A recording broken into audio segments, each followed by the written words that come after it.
Texas. Being my senior year, getting to come to SEC Media Day in Dallas, it's great. I told my mom, it's very ironic, so I'm very excited that I'm here, get to see the people, get to see the view from the Omni, it's great. So I really appreciate that from my head coach. Do you get the feeling that the season's getting closer? Are you getting the itch? And how have you guys practiced so far? Oh, it's been great. The team camaraderie, the player-led, it's been very fun, exciting. We've been working extremely hard this summer, going day by day, getting closer to fall camp. The only thing we can do is just focus on the next day and getting better at doing that. Right here in the front row. Hey, Dallas. AP Stedham, AP and Kelly, as we see it, syndicated radio. Dallas, tell the people about a Bobby Petrino offense. What's so unique for the wide receivers, and how do you like your new quarterback transfer from Boise State? Man, getting coached by Coach Petrino has been great. He's been helping us with the plays. We plan, we're going to try to be explosive this year.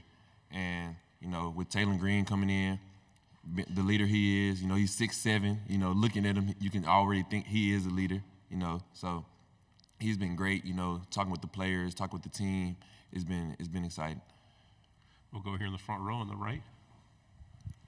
Eric Bailey with the Tulsa World. I want to ask you about Luke Hawes. What does he bring to the offense? I know he had a shortened season last year, but as a young player, what can he do to help the offense?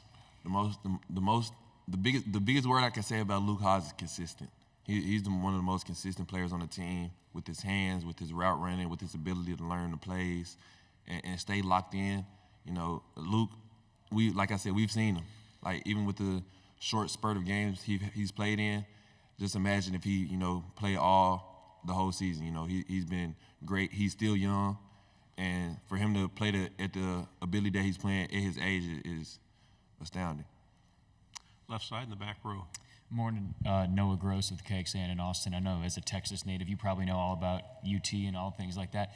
Is the game against Texas something family and friends are talking about a little bit? And what do you kind of expect with everything you've heard about this rivalry starting back up? I know the last time they played them, it was like one of the seventh most, like the attendance there was extremely high. So I feel like, coming back with this year, we got Bobby Petrino back. It might even jump that, So I'm just ready to play. I'm just ready to play them as well. It's going to be a very fun game, early 11 a.m. game. Right side on the aisle. Yeah, Andrew, Courtney Mims, Pig Trail Nation, you decided to come back to Arkansas for another season. What went into that decision, and what makes you confident in this Razorbacks team? We were extremely confident last year, and looking at how the team was last year with those close losses that we had, I feel like we can build on top of that. And with me, I feel like if I would have left, I would just left, like try to get to the NFL and things like that. But I feel like it was unfinished business here, and I feel like we can do something extremely great here, and that's why I came back. Left side in the back. What were the toughest parts of making the jump from A&M Commerce to the SEC, and what were some things that came easily?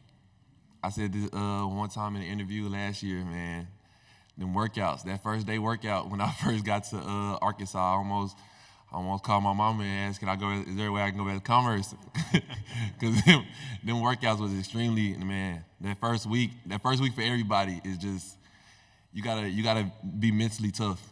Because if your mental isn't there, it's gonna be one of the most hardest things you've ever went through. And I have a way of making up words, so I'm gonna say one of the hardest things I've ever went through when I first got here. So,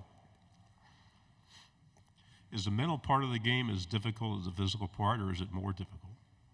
Mentally is one of the most, I want to say 80-90% of the game. You can work out, you can do all those things, but if you're not mentally tough, if you're not mentally there on the field, you got to think about what plays you're going through. You can be tired, and you got to think about what type of route you got to run, your depth. So I feel like mental is one of the most prestigious things when it comes to the sport of football. Front row. Right here, Dallas, over here. Hey, Dallas, you played Alabama, a very tough game last year. Why? Why did that happen? Why was Alabama a tough game? No. Why did you play him so close last year? Oh, like I said, we played. It was a lot of games that we had. Like it was one-score games and that we just didn't finish in. And I feel like we could compete with anybody in the nation last year. It's just that the finishing aspect of it. Like I said, we had a lot of one-score games that we could have, that could have went our way but didn't, and it could have changed the season around, like with our confidence and things like that. So I feel like we played. We just played to the best of our ability. Right side. If you don't mind, one more question about Luke. What's that neat relationship about him having a twin brother on the team, and what do you see as an outsider about those two? How do they get along? Man, they love each other. That's the twin brother love you see from a lot of twin brothers. They work out hard. They're extremely, they're vocal leaders and things. So I feel like, with Luke and Dylan coming in, helping the team, it just builds on to the team camaraderie. Left side again. What can you tell us about what else Arkansas has at the wide receiver position, and anybody that you think could really break through this year? Anybody who's really impressed you with the work they've done this offseason? Definitely. We have Tyrone Broden, 6'7", fast dude on the team. You don't see that a lot. He's good in getting down in his breaks. He's good in catching the ball in traffic. He's good at going up and catching the ball. He's been extremely, extremely, extremely locked in this year. We also have Isaiah Santana, Jadon Wilson, Davion Dozier, C.J. Brown, a lot of young guys as well, Desmond James, Jordan Anthony. Like I said, Jordan Anthony, like we talked about the NCAA game, and he is an absolute cheat code because he has a 98 speed, and you could just say down, say hut, and just throw the ball, and he's just going to run under it and catch it. So, but I feel like our receiving room as a whole has been it's been great. With the tough losses last year, what was the message during that tough time, and how's the message going into this year? Next day.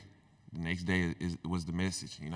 We can lose a game, but the game is lost. Like there's nothing you can do about. You can't harp on. You can't be sad about it.